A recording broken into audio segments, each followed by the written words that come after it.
কয়েকদিন ধরে বিজেপির দেখছিলেন প্রধানমন্ত্রী মহাশয় কতগুলো আজে বাজে কথা বলছিলেন, বক বক বকম করছিলেন।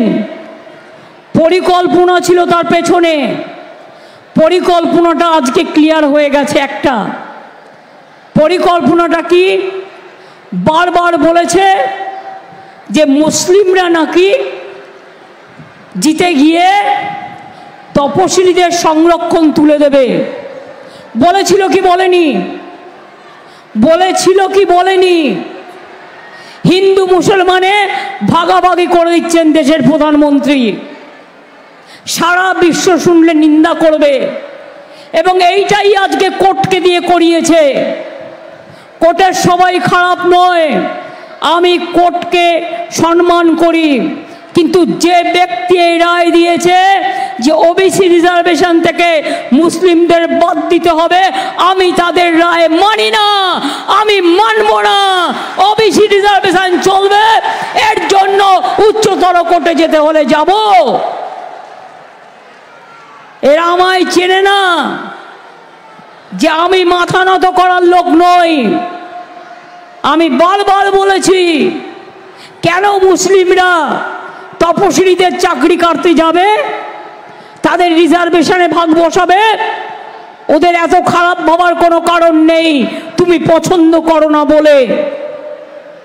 কিন্তু মনে রাখবেন, আপনাদের মধ্যেও দু একটা গদ্দার ঢুকে গেছে, দু একটা গদ্দার ঢুকে গেছে, যে গদ্দারগুলো বিজেপিকে মেটেরিয়াল সাপ্লাই করে আর বিজেপির কাছে গিয়ে কাছের মানুষ থাকতে চায়। এরা জানে না, এমনকি ভোটটা পর্যন্ত দিতে আসে না এখন আর অনেকে, কেউ কেউ। আমি বারবার বলি, মুসলিমরা এত খারাপ নয় যে তারা তপশিলীদের রিজার্ভেশন কাটবে। মোদিবাবু, আপনি জেনে রাখুন, আপনি আগুন নিয়ে খেলছেন।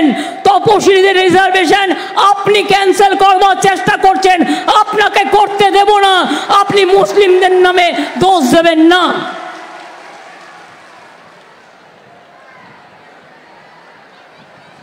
ওবিসি রিজার্ভেশনে শুধু সংখ্যালঘুদেরটা বাদ দিয়ে দিলেন, এটা কোনো আইন হয়?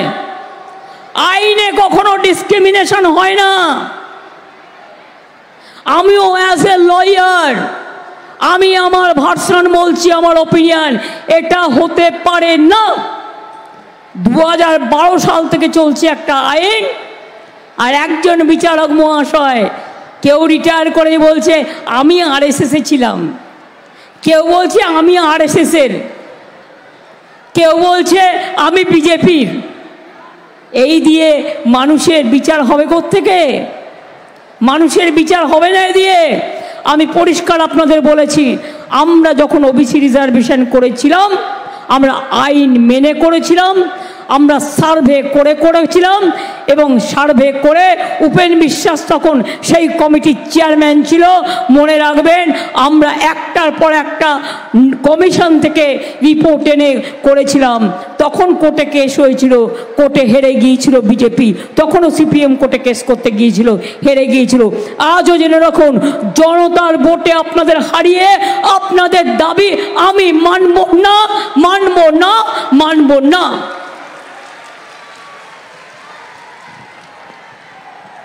তপশিলি ভাই বোনেরা আসল কারণটা জেনে রাখুন, সংখ্যালঘুদের জেনে রাখা প্রয়োজন আছে। এই যে সৌগতদা লাস্ট অংশে বলবার চেষ্টা করেছিলেন, ইউনিফর্ম সিভিল কোড কেন করা হচ্ছে, বিজেপির ম্যানিফেস্টোয় নিয়ে এসছে। কেন জানেন? ওটা যেই হয়ে যাবে, তপশিলীদের রিজার্ভেশন আর থাকবে না, আদিবাসীদের রিজার্ভেশন থাকবে না, ওবিসিদের রিজার্ভেশন থাকবে না, হিন্দুদের অস্তিত্বও থাকবে না। এতই যদি তুমি হিন্দু হও, তাহলে আসামে 19 লক্ষ হিন্দু বাঙালির নাম কেন বাদ গিয়েছিল এনআরসিতে? বলো বলো বলো, জবাব দাও।